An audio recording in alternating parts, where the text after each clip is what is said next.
কেন্দ্রীয় সাংগঠনিক সচিব অ্যাডভোকেট ইসলামউদ্দিন দুলাল ভাই উপস্থিত, অন্যান্য নেতৃবৃন্দ, আসসালামু আলাইকুম ওয়া রাহমাতুল্লাহি ওয়া বারাকাতুহু। সর্বপ্রথমে লক্ষ কোটি শুকরিয়া জ্ঞাপন করছি মহান রাব্বুল আলামিনের দরবারে, যিনি আমাদিগকে আজকে ওলিয়া উলিয়াদের পক্ষে জাতীয় প্রেস ক্লাবের সামনে প্রতিবাদ করার তৌফিক দিয়েছেন। সবাই কবে আলহামদুলিল্লাহ।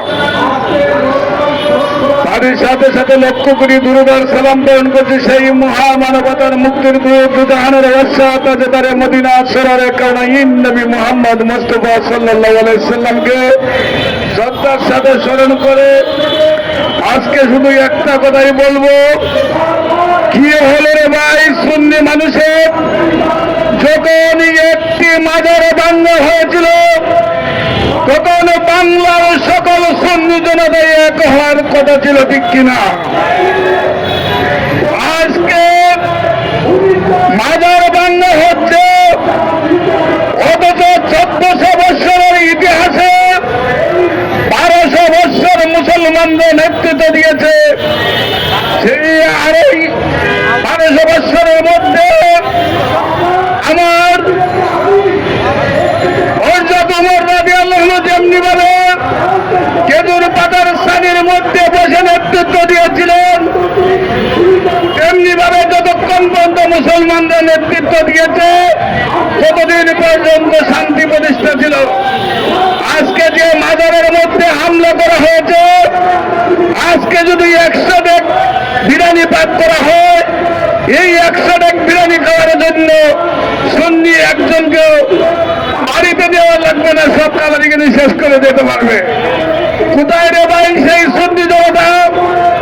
একটি মাজার ভাঙলো যেখানে সকল সুন্নি এক হওয়ার কথা, একে একে 150 মাজার ভাঙা হয়েছে।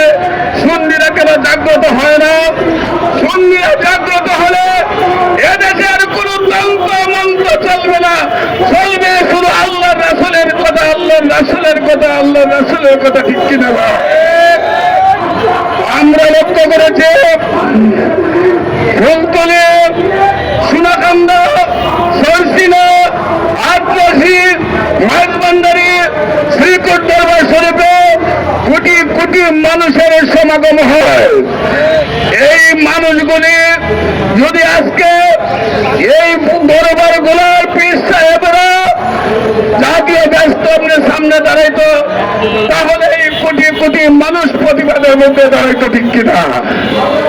আমরা অনুরোধ করব, মাজার একদিকে ভাঙা হচ্ছে আর আপনারা বড় বড় সিংহাসন দিয়ে বড় বড় সিন্নির ডেক লইয়া বসে আছেন। এই সিন্নির ডেক আর বড় সিংহাসন আপনাদের থাকবে না। এই সিংহাসনের বড় ডেক যদি রক্ষা করতে চান, তাহলে রাজপথে নেমে এসে বাংলাদেশ ইসলামী বন্ধের সাথে একত্র ঘোষণা করে ফুলতলী, সোনাকান্দা, সরসিনা, আটরশি, মাইজভান্ডারি, শ্রীকোট দরবার শরীফ রাজপথে আসুন, রাজপথে আসুন, রাজপথে আসুন। তবে এদেশে মাজার ভাঙা হবে না, এদেশে মারামারি, কাটাকাটি, হানাহানি, চুরি, ডাকাতি, রাহাজারি, খুন খারাপি, নারী নির্যাতন, নারী হত্যা চলবে না। এদেশ একটি শান্তির দেশ হয়ে যাবে, ঠিক কিনা ভাই? আপনারা জানেন এই দিনে মৌলানা ভাসানী ফারাক্কায় আন্দোলন করেছিলেন। আজকে মৌলানা ভাসানীর ফারাক্কা দিবস উপলক্ষে প্রেস ক্লাবে মৌলানা ভাসানী পরিষদের উদ্যোগে সেইখানে আমি আজকে প্রতিনিধি হিসাবে আছি, সেই জন্য বিদায় নিতে হবে। একজন মানুষ এখান থেকে লড়বেন না, কারণ ওলিয়া উলিয়ার পক্ষে কথা বলাচ্ছে, এর চেয়ে বড় শক্তি আমাদের আর কিছুই নাই। আমাদের ইমানি দায়িত্ব হিসাবে সবাই এখানে সুন্দরভাবে প্রতিবাদে অংশগ্রহণ করবেন, এই আশাটুকু করে, আর যারা মাজার ভেঙেছে তাদেরকে মাননীয় প্রধানমন্ত্রীর কাছে অনুরোধ করব, তাদেরকে অ্যারেস্ট করে দৃষ্টান্তমূলক শাস্তির দাবি জানিয়ে শেষ করছি।